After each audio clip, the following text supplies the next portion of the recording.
called me dead weight in front of 37 people. No warning, no meeting invite, just slid into my weekly ops review. Like a preppy guillotine and tailored chinos leaned against the whiteboard I'd been presenting on and said loud bored and sipping his stupid pistachio smoothie. I don't get why we still have legacy staff. It's like carrying dead weight. No one laughed, no one moved, just the faint hum of the HVAC and the stench of my dignity catching fire. I was the director of strategic fulfillment. I'd built our supply chain from the ground up, before he was even out of whatever Ivy League frat taught him. That smirk 12 years, 3 crises and 1 multi-million-dollar acquisition I personally brokered during COVID. While my father died in Hospice Bradley, the future, Whitmore didn't know any of that. Didn't ask, didn't care. He had a jawline sharp enough to slice empathy and a resume ghosted by his father's executive assistant. Rumour was his last job lasted 9 months, ending in a mutual decision after someone found his pitch deck had been plagiarised from a YouTube dropshipper. Now, he was the CEO's transformation consultant, which was code for our legal department, advised against naming him CEO. Outright, his dad ran the company. I ran the supply chain, only one of us bled for this place, and he just painted a target on me. I didn't say a word. I closed the PowerPoint, nodded to my team, and walked out. Before my face betrayed me in the bathroom, I locked the door, sat on the toilet seat like a war widow in a silk blouse, and stared at the black tile until my breathing slowed. I counted 12 visible cracks in the grout, same as my years here. Funny, I'd seen layoffs, and in the room when we shaved entire departments, off the books like fat from a steak, but this was different, this was personal, calculated. I wasn't just next, I was already gone. He just hadn't filed the paperwork yet. Still, something about how he said it, that tone, itched behind my ears. Like an echo I couldn't place. Not anger, not authority, something smug. Secure, he had a plan. And that terrified me more than any severance clause ever could. And I got back to my desk. There was a post-it on my monitor. Bradley wants to see you at 4:00 p.m. I texted my husband. Looks like it's happening. He texted back, I'll chill the champagne or the shotgun. At 4:00 sharp, I walked into the glass conference room. Bradley was already seated. 2 HR reps flanked him like palleurs. One had that overly polite smile HR people wear when they're about to end your mortgage. Sarah Bradley said like, we were old high school friends. Let's be honest, you've been an asset. A really solid archive. I looked at the folder on the table, glossy, too thick for comfort exit packet, but we're pivoting, leaner, more agile. Think of this as a chance for reinvention. I opened the folder. Severance was shockingly generous. 6 months base, bonus included vesting options untouched. I looked up squinting. You want me out, happy, quiet? He smirked like a man who thought he'd invented chess. I want you to land on your feet. No, bad blood. This wasn't mercy, it was insurance, but I played along. Signed it with a calm hand and a throat full of battery acid. Shook his hand, even smiled, walked out like I was headed to brunch. Then I went home, uncorked a bottle of Sherds older than his social media presence, and opened the folder I'd kept hidden in my closet for 6 months. Moga acquisition packet, confidential. Bradley didn't know the real game had started before he even got his office nameplate. He didn't know I'd been in quiet talks with Moga, the supplier our entire freight ecosystem ran on. He didn't know their founder was getting divorced, or that I'd flown to Houston last October in a grey blazer and left with a promise on a napkin and a silent NDA. He didn't know any of that, but he would soon. Monday morning came like a quiet detonation. I didn't sleep the night before. Too much adrenaline, too much planning. I watched the sun bleed through the blinds while running. Numbers, margins, projections, the severance Bradley thought would silence me had just become my weapon, like handing your firing squad the gun and realizing you still had the bullets at 8:04 a.m. I walked into a nondescript office building 2 hours south of the city. No logos, no receptionist. Just a keypad door and a flickering fluorescent bulb in the hallway that buzzed like it was in pain. Vince Caldwell, founder of Muga, met me in the break room. If you can call a room with a dying Keurig and a lopsided vending machine a break room, you looked like an aging longshoreman, in a wrinkled Henley and boots that hadn't seen polish since the Obama era. "You sure you want this headache?"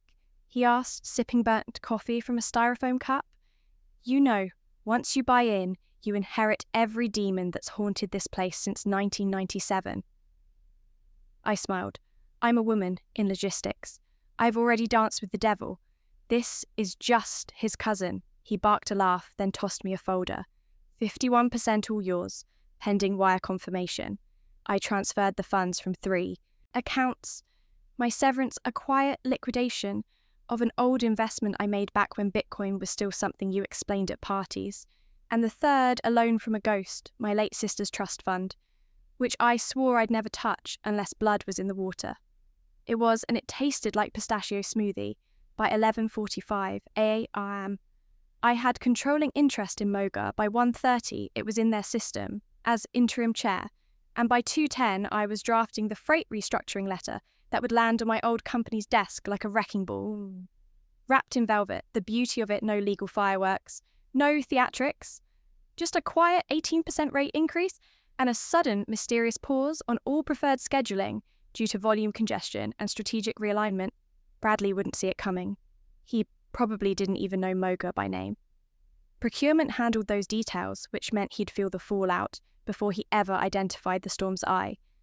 But something else happened before I could finish savouring the move at 3:26 p.m. My phone buzzed, unknown number, Houston area code. I let it ring, then it buzzed again. This time a text. "We should talk. Your move didn't go unnoticed." "Kike," I stared at it. "Kai" was all it said. Not Vince, not anyone on the Moog. Subord, just K. My stomach twisted because there was only one person in my life who signed off as K. Katrina Whitmore Bradley's mother, and the CEO's ex-wife, the woman who once whispered to me in a conference lounge after a merger summit, "You know, you're smarter than all of them, right? You just hide it too." Well, I hadn't spoken to her in 6 years. Not since she disappeared after the divorce, after she was quietly bought out of her 12% ownership in the company. The fact that she was reaching out now that she knew what I'd done, either I'd made a mistake or someone else had been planning a war long before I even picked up my sword, and maybe I just stepped into her battlefield. I didn't respond to her text, not yet. Instead, I went for a walk, not the meditative clarity-seeking kind, the kind where your body moves but your mind's a furnace, every step echoing with questions you don't want answers to. Why? Now why her? How did she know there were only 5 people at Muga who knew I was the new majority owner, and none of them had any reason to leak it? I hadn't even signed the public filings yet, which meant either Katrina had someone on the inside or she was the inside. Back in the day, Katrina Whitmore was more feared than her husband and twice as respected. She built the brand, ran marketing like a mob boss in pearls.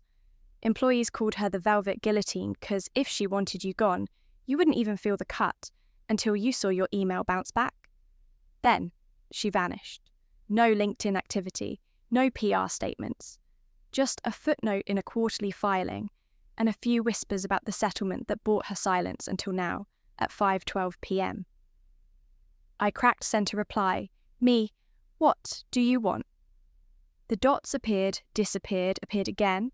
Then her message landed like a sill-crap dagger. KK dinner. Just you, me, and some overdue honesty. Tomorrow. Belly's 7 sharp. You'll want to hear this. I stared at the screen. Bell's wasn't a restaurant. It was the restaurant, the place where power dined with secrets, and nobody ever asked for the wine list. Because the Sumia already knew your towels. She'd booked it on a Tuesday. That wasn't a meeting, that was a move, and I played right into it at 7:03. The next evening, Katrina was already seated, swirling something red and ruinously expensive in a glass the size of a baptismal font. She looked untouched by time, like she'd made a deal with the devil and then brokered his second divorce. I slid into the booth across from her. She didn't speak, just slid a small envelope across the table. No words, no preamble. Inside were 3 photos. One Bradley, shaking hands with Vince Caldwell. 2. A scanned stock transfer agreement dated 2 weeks before my buyout. 3. An email chain between Bradley and someone named Harrison Drake Moog's CFO discussing partial acquisition for vertical integration. I felt the blood drain from my arms. He tried to beat you to it, Katrina said finally, voice like ash over velvet, but he's too arrogant to check who held the swing shares. That's why your timing mattered. You didn't just buy 51% of Moga, you blocked his consolidation plan. I blinked dry-mouthed. He wanted to acquire Moga for your ex-husband's company. She nodded, Bradley's little transformation plan. It's not about leanness, it's about leverage.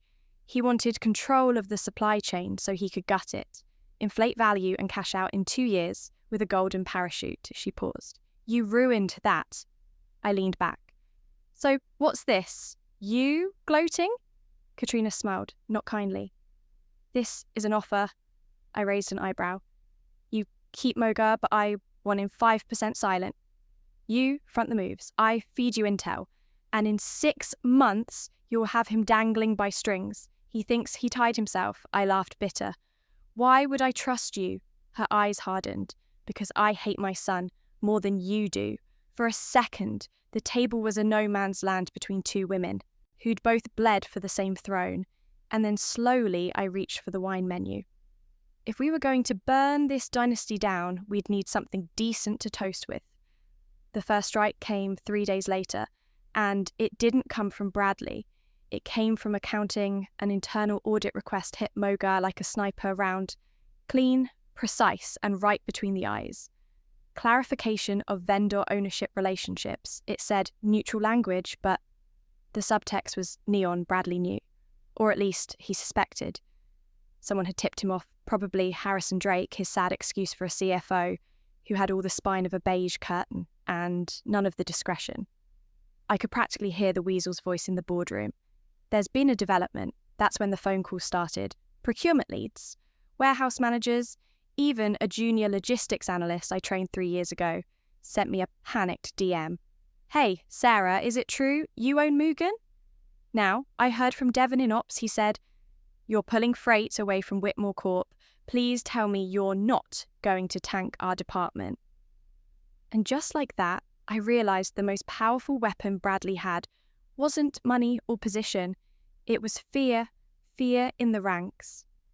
Fear in whispers, fear that, if they sided with the wrong legacy, they'd be purged by whichever god came out on top that night. Katrina called me. I told you he'd sniff it out, she said, voice flat. He's not smart, but he's paranoid, and that makes him dangerous.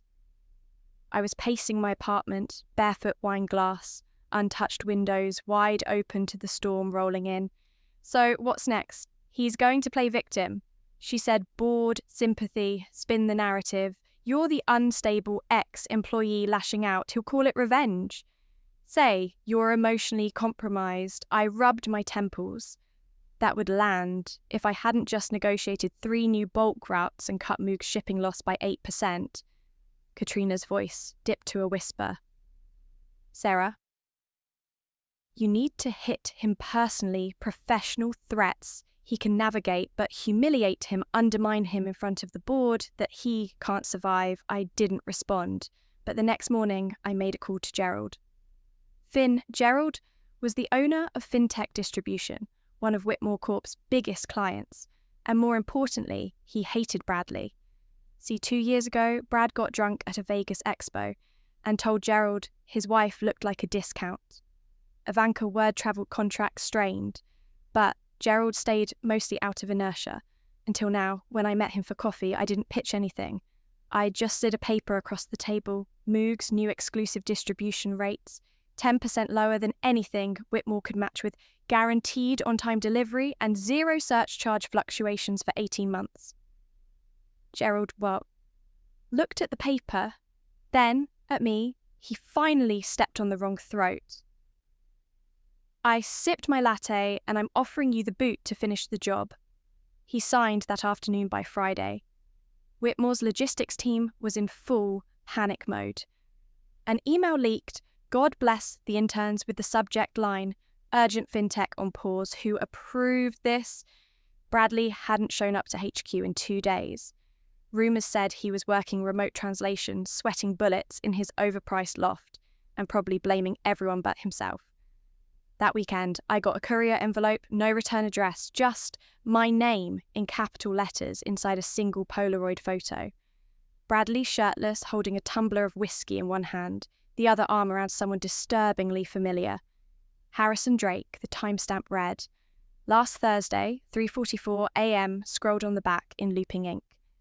Everyone has leverage. You just have to decide where to press." Okay, it hit me. Then, Katrina wasn't just feeding me intel. She was orchestrating a symphony of destruction, and I was just the loudest instrument in her arrangement. I didn't sleep that night, not because of the photo, though. The sight of Bradley half drunk and draped around his own CFO, like a frat boy mid-breakdown, was grotesquely fascinating. But because of what it meant, the Polaroid wasn't blackmail. It was a message Katrina was telling me she had surveillance, that she was watching every move, every shadow, every secret, and she had plans. But here's the problem. With brilliant conspirators, they forget not everyone likes being a pawn, even if the game favours them Sunday afternoon. I called her, I want the truth. I said, no greeting, no warm-up. How long have you been planning this? She didn't miss a beat since the day Whitmore Sr. called me a brand liability and offered to pay me to disappear. I gripped the phone tighter. You waited 6 years. I waited for the right kind of storm, she said coolly. And then you showed up like lightning in a bottle. I laughed once, sharp and humorless, and what happens after we burn it all down? You just want revenge. Her pause was short, but telling. I want my company back. Not a name, not on paper, but in truth, and I don't care who has to fall to get it. That was the first time I felt it hesitation, because the way she said fool, it wasn't metaphorical. Katrina was playing for keeps, and if I wasn't careful, I'd end up collateral damage. Wearing a crown I didn't ask for, but I didn't back out, not yet, because just as she'd manipulated me into pushing the first domino, Bradley had started pushing back. Monday morning, I got the ping new email, in your inbox, subject, urgent moogs, a vendor suspension. I opened it. Bradley had frozen, all Muga. POS claimed discrepancies in quality assurance and cited a non-existent audit report, effective immediately. Muga was underperformance. Review or orders halted, payments paused, communication to be rerouted through legal. It was a corporate siege. I grinned, because what Bradley didn't know was that I'd already rerouted half those deliveries through shell vendors I owned via a holding company, same shipments, different labels. His suspension meant nothing to the trucks already unloading behind his warehouses. But optics were everything I needed to respond. So I did. Publicly, I drafted an open letter, simple, elegant, lethal. At Moga, we stand by our standards, and our service, the delay in delivery caused by internal policy, shifts within client organisations, does not reflect our logistics performance, but their internal disarray. We remain ready and capable to serve all contracts. Currently under agreement, we will not, however, compromise on integrity or transparency. I hit send at 2:13 p.m. by 2:26 hash. Whitmore Meltdown was trending on Twitter by 3 o'clock. 2 other major clients reached out to Moga directly, asking if they could bypass Whitmore Corp and source directly at 4:07 p.m. Katrina texted, "Well played, Queen. He's pacing in his father's office calling it sabotage." Guess what? Daddy's sighting with the board. Then a second message followed also. He just had a visitor attached was a grainy, still from a security cam, Bradley, in his office, standing across from a lawyer in a slate grey suit, the kind of suit that comes with partners and exit clauses. I stared at it the way one stares at an oncoming train, too fascinated to move. He was lawyering up, the idiot thought he could sue me, and I was going to let him try the lawsuit hit my inbox at 8:01 a.m. sharp, like it had been scheduled by a vengeance, obsessed intern subject. Whitmore Corp, fee, Saratan preliminary injunction notice. It read like a soap opera written by an angry trust fund. Malicious interference, corporate espionage, conflicts of interest. My favourite emotional instability resulting in retaliatory acquisition. I half expected it to accuse me of casting spells and boiling rabbits. I read it 3 times. Slower with each pass, he wasn't trying to win, he was trying to stall. If the court granted even a temporary injunction, could freeze Moog's ability to sign new contracts for weeks, and Bradley knew exactly which partnerships I was finalising. He wanted to jam the gears long enough to flood the board with chaos, until Daddy swooped in, declared him the wounded hero, and slapped my name across a press release like a cautionary tale. But here's what he didn't know. I wasn't just the defendant. I had receipts at noon. My attorney, a woman named Eliza Hart, whose entire career could be summarised by unflinching, unbothered, undefeated. And I walked into the Whitmore Tower like we were hunting vampires. The board had been summoned emergency session. Bradley thought he was going to ambush me in front of them instead. Eliza handed out slim black folders like party favours inside each. A timeline detailed dated sourced exhibits of Bradley's unauthorised communication with Moog's CFO is back, attempts to inflate shipping costs and reroute inventory through a company he was quietly trying to acquire. With offshore proxies, we traced the ownership chain. 2 layers deep, then deeper at the bottom, a holding company. And at the bottom of that, Bradley's name misspelled, but notarized. He didn't just plan to acquire Moga, he tried to buy it out from under his own father. When the documents hit the table, the room turned to stone. You could hear a hairpin debate. It's life choices. Bradley stammered, This is taken out of context. You were defrauding your own company, Eliza said, voice clean as a guillotine. And the woman you tried to bury beat you to the grave and started renting out the dirt. He turned red full tomato throat, bobbing like a hooked fish. But she orchestrated this. She bought out Moga to sabotage us. I stepped forward. Correction. I bought Moga to survive. You made it sabotage when you tried to gut my career and carve it up for parts. You started this war thinking I'd die quietly. And now, here we are. The board said nothing, but their eyes said everything. And then came the moment that told me I'd won the room. His father, Robert Whitmore, finally leaned forward, removed his glasses, and said, Bradley, son, step outside. Now. Bradley shot daggers at me as he left. But his face had already cracked spoiled child behind the title had surfaced. Then Robert turned to me. You planned this? No, I said calmly. He did. I just had better aim a long silence. Then he asked, what would it take to make this go away?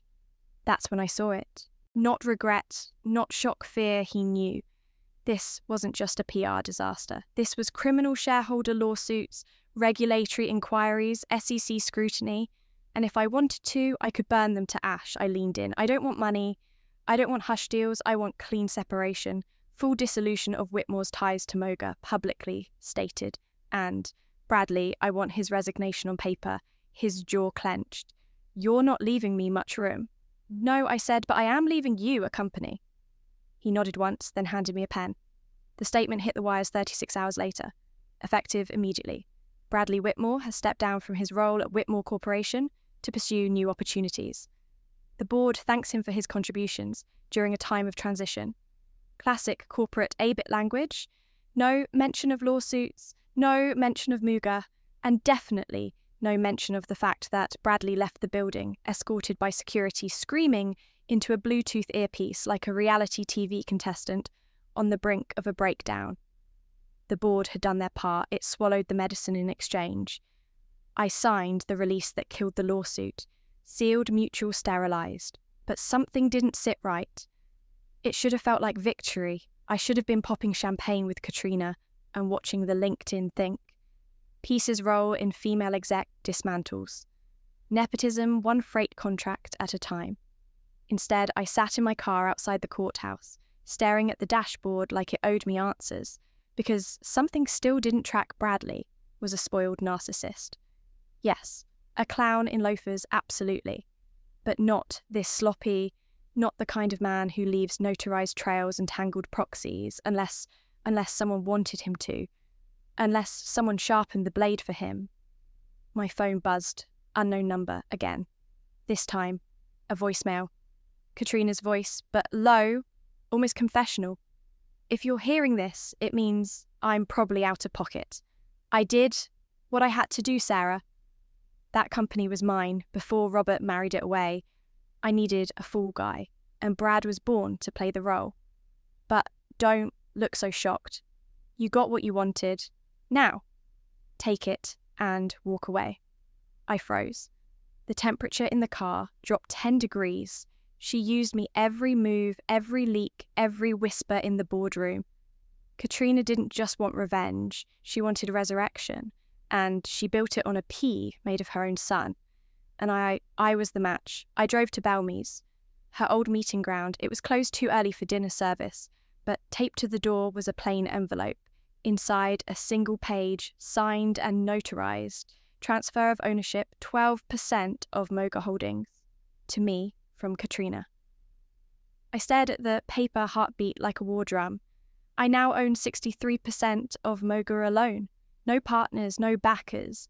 She had vanished off the grid. No social media, no burner line, even checked the shell trust she'd used to invest. Empty, dissolved, gone, Katrina Whitmore had burned every trace of herself from the ledger, but she left me with the empire. And the silence was deafening. 3 weeks passed, no calls, no sightings, no goddamn trace of Katrina Whitmore. Mug surged. Clients who once ignored my emails were now begging for contracts. I renegotiated shipping corridors, automated half the routing system, poached Whitmore Core's former logistics director.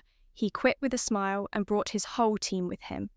The empire was thriving, but every wind tasted like ash. Because every time I walked into the office, I didn't feel like a queen. I felt like a caretaker of a throne built on blood. Her blood, his mine, none of us clean. Then late one Friday night, just as I was shutting down for the weekend, I got an envelope in the mail. No return address, just my name written in blue ink. I recognized instantly inside were two things. A photo, old, faded, of Katrina, in a hospital bed, smiling weakly, with a newborn swaddled in her arms. The name tag on the baby read, Bradley Whitmore, 1993, and a letter, Sarah. You were always meant to run it. I just couldn't get there without breaking a few bones. Mine included. Bradley wasn't always a monster, but power doesn't forgive softness. I did what I had to do.